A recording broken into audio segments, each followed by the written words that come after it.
Salut tout le monde, c'est Batamantis. Donc là, je vais déjà m'excuser, enfin, j'arrête pas de le dire, mais pour le manque de vidéos. Mais c'est parce qu'en fait, là, je prépare le bac et tout ça, et puis je suis aussi un peu en manque d'inspiration. Donc si vous avez des idées de vidéos, parce que à part faire des suivis ou des fiches d'élevage, mais encore faut-il avoir plusieurs espèces. Donc voilà, donc là, on va commencer par le suivi d'élevage du mois de mars. Donc là, on va commencer avec les pseudo-crebontins à Walbergi. Donc super, donc là j'ai deux femelles adultes. Donc la première qui va peut-être... Voilà, donc qui va retourner dans son terrarium. Hop, voilà, donc le terra qui est assez qui a plein de feuilles quoi. Plein de branches pardon. Et l'autre qui est... ouais on va pas la voir.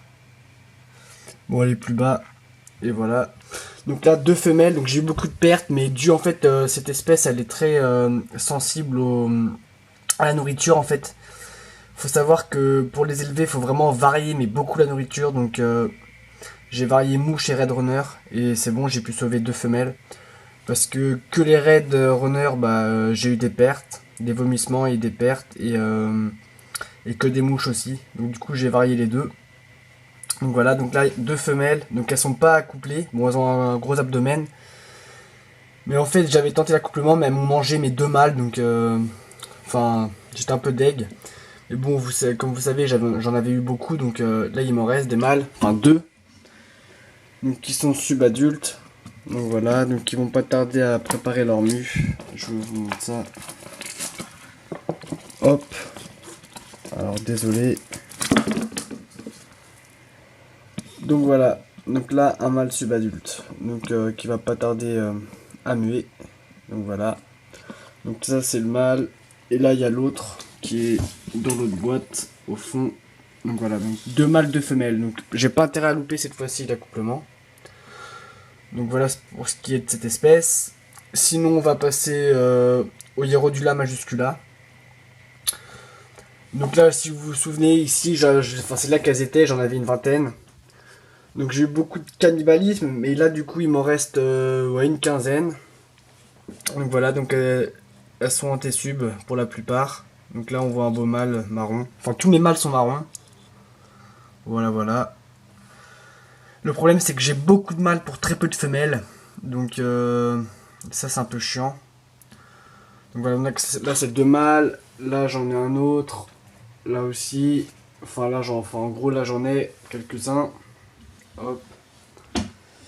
Là oui c'est mon mâle vert celui-là. Voilà j'en ai qu'un vert. Donc voilà, donc il est là. Sinon, alors mes femelles sont en T-sub. Donc j'en ai une qui est subadulte mais qui va préparer sa mue imaginale. Donc je vais pas vous la montrer. Donc là sinon c'est une qui vient de muer récemment. Donc voilà, donc elle est magnifique, un peu jaune. Enfin là elle tourne vers le vert quand même. Donc voilà, donc ça c'est mes femelles. Donc j'ai calculé, j'ai 5 femelles pour, pour 10 mâles. Donc ça m'embête un peu parce que je veux quand même en garder. Et le problème c'est que... Enfin j'aurais bien aimé en vendre ou vous en échanger, mais le problème c'est que j'en ai pas assez quoi. Donc ça c'est embêtant. Donc je vendrais peut-être un ou deux couples, et puis peut-être des mâles, mais voilà. Donc là ma femelle en T-sub. Hop, donc là encore des mâles. Hein. Hop, donc c'est pour vous dire j'ai vraiment beaucoup de mâles. Sinon, tac tac tac. Ouais, donc on va passer à une nouvelle espèce. Donc je remercie Xavier pour m'avoir échangé contre des Popas Purca. Donc c'est des Polispilota SP. Donc voilà, donc là c'est une belle femelle. Donc j'aime bien leur couleur.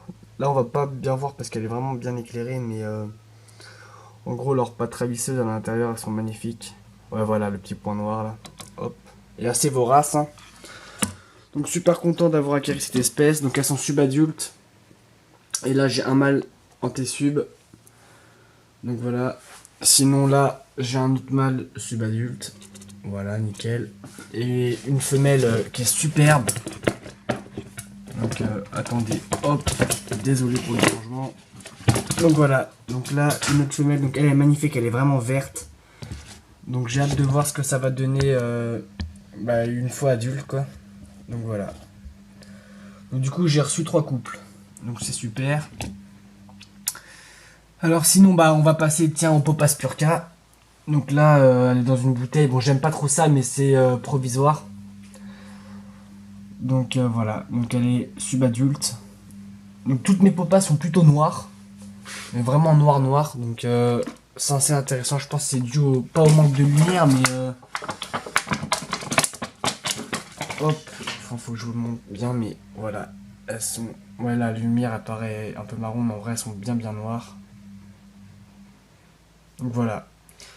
Donc là, pareil, là, j'en garde pas mal pour pouvoir faire la reproduction. Enfin, j'ai déjà une femelle qui s'est développée plus vite et un mâle et j'ai pu réussir l'accouplement. Donc déjà, je suis sûr d'avoir une femelle fécondée. Donc je vais vous la montrer tout à l'heure. Hop, bah non, tiens, maintenant. Donc là, voilà. Donc là, les mâles. Donc un mâle adulte, un autre là, un autre ici. Donc ça, c'est pour ce qui est adulte.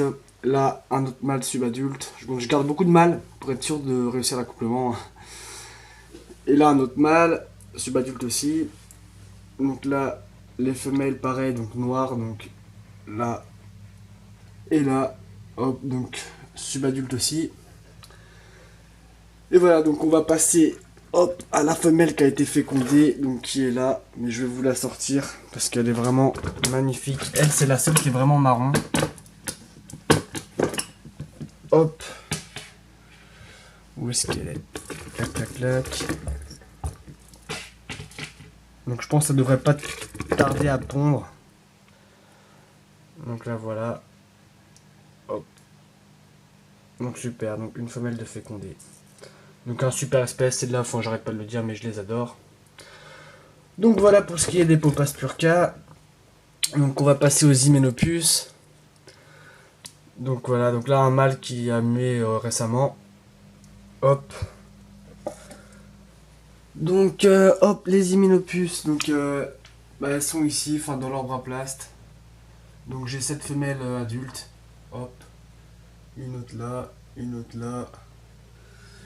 Une là, enfin qui a été fécondée. Bon, elles sont toutes fécondées, mais je vais vous dire après. Donc hop.